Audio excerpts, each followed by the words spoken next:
কিয়ামতের দিন বাবা ছেলেরে পরিচয় দিবে না, ছেলে বাবারে পরিচয় দিবে না, একে অপরের শত্রু হয়ে যাবে, ঠিক কিনা? কারণ দিনটা বড্ড ভয়ঙ্কর, কেউ কাউরে চিনবে না।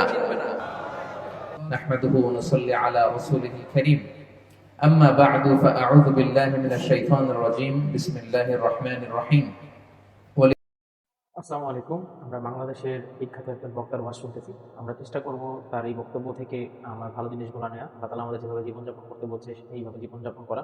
আমরা যাতে তার ওয়াজের ভালো জিনিসগুলো নিতে পারি এবং সে অনুযায়ী জীবনযাপন করতে পারি, আল্লাহ তাআলা যাতে আমাদের সকলকে সেই তৌফিক দান করে। সকলে বলে আমি। আমরা সকলে চেষ্টা করি ওয়াজের বাকি অংশটা শোনার এবং সেই অনুযায়ী নিজের জীবনযাপন করার। সেদিন হবে 50,000 বছরের সমান একটা দিন। সবার মুখে একটাই চিৎকার, ইয়া নাফসি ইয়া নাফসি। আকাশের জলজলে সূর্যটা অনেক দূরে, তারপরেও তাকাতে কত সমস্যা হয়। অনেকে এইভাবে আছেন, সেই সূর্যটা, তেজদীপ্ত সূর্যটা কিয়ামতের মাঠে মাথার একেবারে কাছাকাছি চলে আসবে। সূর্যের প্রচন্ড তাপে মাথার মগজগুলো গলে গলে নাকের ছিদ্র আর কানের ছিদ্র দিয়ে বেয়ে বেয়ে পড়বে। হুফাতান উরাতান মুশাতান গুরলা, পায়ে দেওয়ার মতো কারো জুতা থাকবে না। আজকে যে বাটা জুতা পরে আসছেন, অ্যাপেক্সের জুতা, কিয়ামতের দিন জুতা থাকবে পায়ে, গায়ে জামা থাকবে না। Everyone will stand up as naked. There is no dress, no costume, no garment in their body. দেহে কোনো পোশাক নাই, পেটে খাবার নাই, পায়ে জুতা নাই, সূর্যটা মাথার কাছে, তৃষ্ণায় জিহ্বাটা বের হয়ে নাভি পর্যন্ত ঝুলতে থাকবে। সবাই বলবে, আল্লাহ আমারে বাঁচাও, আমারে বাঁচাও। ওই দিন বাবা ছেলেরে চিনবে না, ছেলে বাবারে চিনবে না। অনেক বাবা ছেলের কারণে জাহান্নামী হবে, অনেক ছেলে বাবার কারণে জাহান্নামী হবে। তাহলে তখন বাবা ছেলের শত্রু হয়ে যাবে, ঠিক কিনা? তাহলে কোরআন সাধারণত বলল, কিছু কিছু জিনিসের প্রতি মানুষের আকাঙ্ক্ষা জনমভর। এর মধ্যে অন্যতম হলো সন্তান সন্ততি। এই সন্তান কখনো হয়ে যায় জিনা মানে সৌন্দর্য, আবার এই সন্তান কখনো হয়ে যায় ফিতনা মানে পরীক্ষা, আবার এই সন্তান কখনো হয়ে যায় আদুয়া মানে শত্রু, ঠিক কিনা? আমাদের সন্তানরা যেন আমাদের জন্য পরীক্ষাও না হয়, শত্রুও না হয়। আমাদের সন্তান যেন আমাদের চক্ষু শীতলের কারণ হয়, ঠিক কিনা? এজন্য আল্লাহ মুমিনদেরকে শিখিয়ে দিয়েছে, দোয়া করো, আল্লাহর কাছে চাও যে আল্লাহ আমাকে এমন সন্তান দেন, আমাকে এমন স্ত্রী দেন যাদের দিকে তাকালে আমার চোখ জুড়িয়ে যাবে।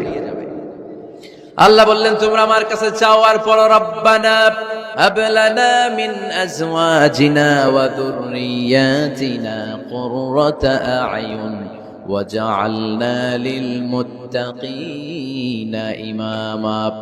ও আমাদের রব, আমাদেরকে এমন স্ত্রী দান করেন, এমন সন্তান দান করেন যে স্ত্রীদের দিকে তাকালে, যে সন্তানের দিকে তাকালে আমাদের হৃদয়টারে জুড়িয়ে দিবে কে?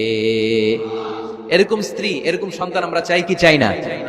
ঘরে ঢুকার পরে স্ত্রীর দিকে তাকালে কলিজা ঠান্ডা হয়ে যায়, সন্তানের দিকে তাকালে হৃদয়টা জুড়িয়ে যায়। এরকম সন্তান আমরা চাই না? কথা বলতে হবে, চাই কি চাই না? এরকম সন্তান কেমন করে আপনারা গঠন করবেন, কেমন করে সন্তানকে মানুষের মতো মানুষ বানাতে হয়, এ নিয়ে কিছু কথা আজকে আমরা শুনবো। মনোযোগ আছে? কষ্ট হচ্ছে না তো?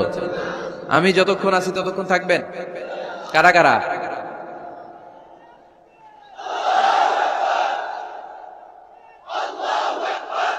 মাশাআল্লাহ, মাশাআল্লাহ। তাহলে থাকেন আমার সাথে, বসেন, কথা বলি কিছু। আসলে এগুলো খুব জরুরি ওয়াজ।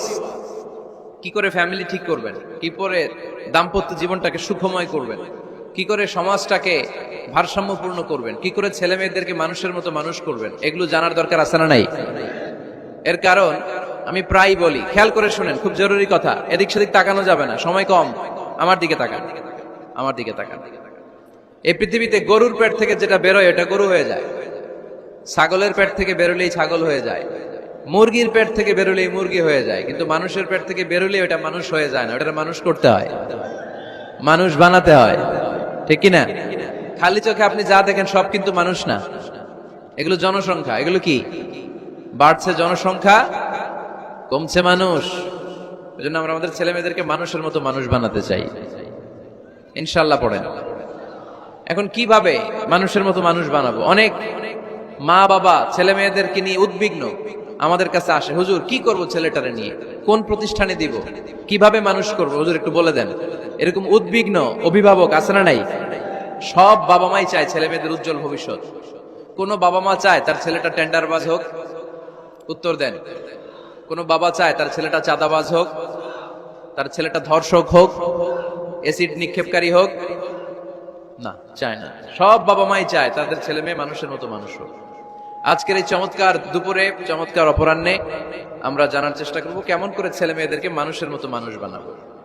অনেকগুলো পয়েন্টস আপনাদের সাথে শেয়ার করব। বাবা মায়েরা, বাবারা এখানে আছেন, মায়েরা আছেন মহিলা প্যান্ডেলে, সবাই খেয়াল করে শুনেন কিভাবে ছেলে মেয়েদেরকে মানুষ করবে। ভালো ছেলে মেয়ে পাওয়ার প্রথম পদ্ধতি হচ্ছে, বাবার দায়িত্ব হচ্ছে ছেলে মেয়েদের জন্য ভালো মায়ের ব্যবস্থা করবে। কিসের ব্যবস্থা? কারণ মা হচ্ছে production house, kind of factory. Factory যদি ভালো হয়, ওটা থেকে যে প্রোডাক্ট বেরোবে ওইটাও ভালো হবে, ঠিক কিনা? বাপ ভালো তার বেটা ভালো তাই, মা ভালো তার ঝি, গাই ভালো তার দুধ ভালো রে, দুধ ভালো তার ঘি, তাই না? বাবা ভালো তো ছেলে ভালো, মা ভালো তো মেয়ে ভালো, গাই ভালো তো দুধ ভালো, দুধ ভালো তো ঘি ভালো। তো এই জন্য আমি প্রায় বলি, আমার মায়েদের, আমাদের বোনদের পেটটা এটা খনি, তেলের খনি, গ্যাসের খনি, স্বর্ণের খনি, পেট্রোলিয়ামের খনির চাইতো দামি খনি। কারণ এই পেটগুলি ধারণ করেছে পৃথিবীর বড় বড় অলিদেরকে। এই নারীদের পেটগুলি ধারণ করেছে নবীদেরকে, নাকি নবীরা হুট করে আকাশ থেকে পড়ছেন? নারীদের পেট থেকে আসছে, ঠিক কিনা? এটা যেমন সত্য, আবার পৃথিবীর সব টেন্ডারবাজ, চাঁদাবাজ গুলো এসেছে নারীদের পেট থেকে। So the decision is years. আমার প্রিয় লক্ষ্মীপুরের ভাইরা, সিদ্ধান্ত আপনাদের। আপনাদের ঘরের এই মাকে, এই বোনকে আপনি কিভাবে তাদের যত্ন নেবেন, কিভাবে তাদেরকে কোরআন সুন্নাহর পথে রাখবেন, এই দায়িত্ব আপনার। এজন্য প্রত্যেকটা বাবার দায়িত্ব।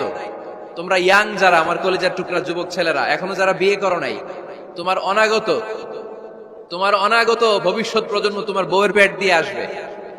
So when you choose your life partner, you don't choose your life partner only. At the same time, you are choosing the mother of your upcoming sons and daughters. আপনি যখন বিয়ের জন্য মেয়ে খুঁজেন, আপনি শুধু মেয়েই খুঁজেন না, পাশাপাশি আপনার অনাগত যে ছেলে মেয়েগুলো দুনিয়ায় আসবে তাদের মাও খুঁজতেছেন, ঠিক কিনা? সো মা যদি ভালো হয়, ফ্যামিলি ভালো। আমাকে একটা শিক্ষিত মা দাও, আমি একটা শিক্ষিত সমাজ উপহার দিব, ঠিক কিনা? এজন্য প্রথম দায়িত্ব হচ্ছে ছেলে মেয়েদের জন্য ভালো মায়ের ব্যবস্থা করা। ওমরে ফারুক রাদিয়াল্লাহু তাআলা আনহু যখন খলিফা, এক বাবা এসে বিচার দিল, খলিফাতুল মুমিনিন, আমিরুল মুমিনিন, আমার ছেলে আমার কথা শোনে না, বেয়াদবি করে। ওমরে ফারুক ডাকলেন, তুমি তোমার বাবার সাথে বেয়াদবি করো? এটা তো কবিরা গুনাহ, তুমি তো জাহান্নামে যাবে এরকম করলে। ছেলে বলে, হ্যাঁ আমিরুল মুমিনিন, সব দায়িত্ব কি আমাদের? বাবা মার দায়িত্ব নাই? ওমরে ফারুক বললেন, আছে। কি দায়িত্ব আছে?